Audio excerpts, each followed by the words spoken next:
Hello दोस्तों, कैसे हैं आप सब। मैं विकास कुमार आपका स्वागत करता हूं आपके अपने YouTube चैनल पर। आप देख रहे हैं सत्य की खोज।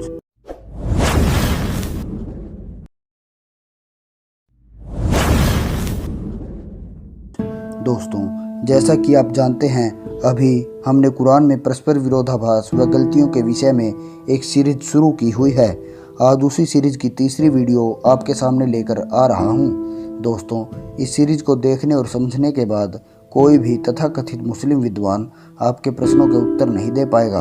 दोस्तों, आज का विषय है, क्या अल्लाह बेहतरीन है या नहीं, क्या उसकी बनाई चीज़ें परफेक्ट हैं या नहीं। दोस्तों, देखते हैं कुरान इस विषय में क्या कहती है। ये कुरान की सूरा अस-सजदा अर्थात सूरा 32 की आयत 7 है। इसके अनुसार अल्लाह ने जो भी चीज़ बनाई खूब दुरुस्त बनाई और इंसान का निर्माण खिलकत मिट्टी से किया। अर्थात अल्लाह ने जो भी चीज़ बनाई, चाहे वह धरती, चांद, आग, पानी, जानवर व मनुष्य कुछ भी हो, वो सब परफेक्ट बनाई हैं। उनमें कोई भी कमी नहीं छोड़ी है।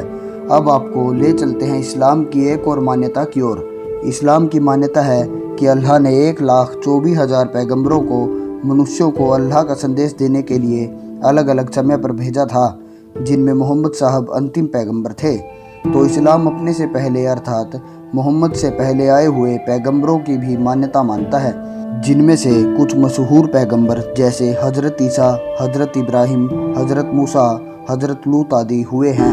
इनमें से जो हज़रत इब्राहिम हैं, उनको इस्लाम में बड़ी इज्जत की दृष्टि से देखा जाता है।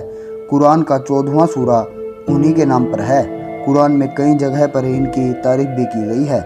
सूरा बकरा की आयत 131 के अनुसार इब्राहिम को पहला मुस्लिम भी बताया गया है। इन्हीं इब्राहिम की नस्ल में आगे हज़रत मूसा, हज़रत ईसा व हज़रत मोहम्मद हुए हैं।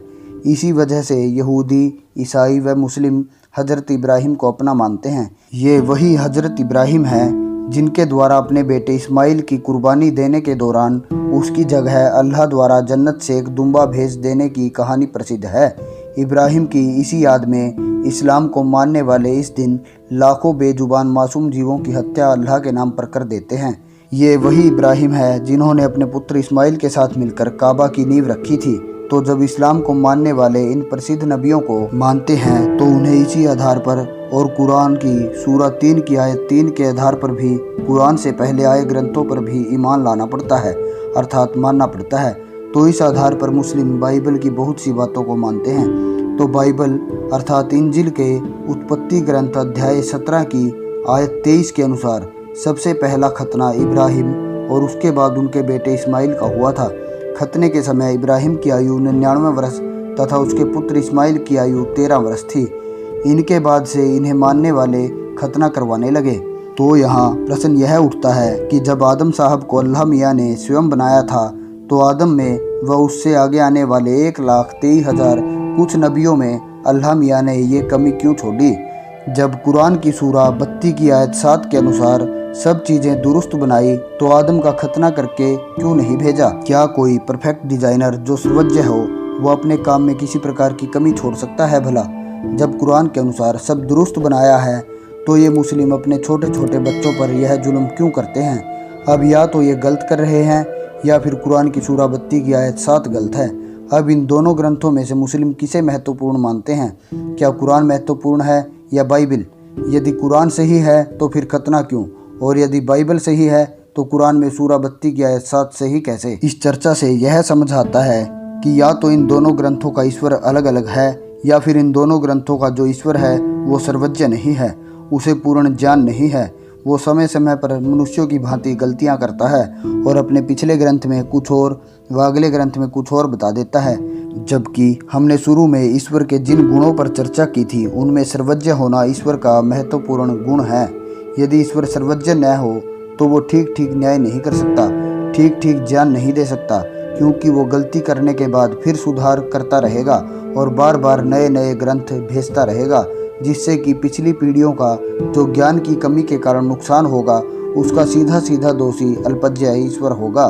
जबकि सर्वज्ञ ईश्वर एक बार सृष्टि की आदि में अपना ज्ञान दे देगा, उसके बाद उसे उसमें बदलाव करने की ज़रूरत नहीं होगी, क्योंकि वो सब जानता है। उसने सारा निचोड़ पहले ही दे दिया है।